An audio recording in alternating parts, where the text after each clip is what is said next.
ng Government Service Insurance System ang Balik Ginhawa 2 program para magbigay ng dagdag na pinansyal na ginhawa sa mga kwalipikadong miyembro at pensyonado.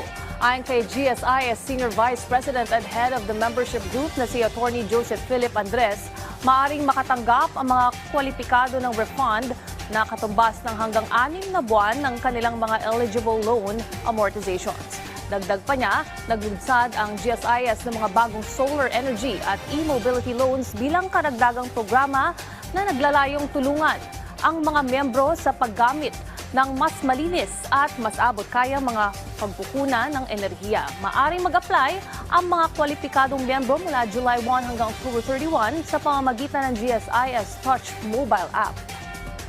Patuloy po ang GSIS na pag-isip ng mga programa na makapagbibigay ng ginhawa po sa kanila. That's why we came up with this extension po dito sa Balik Ginhawa.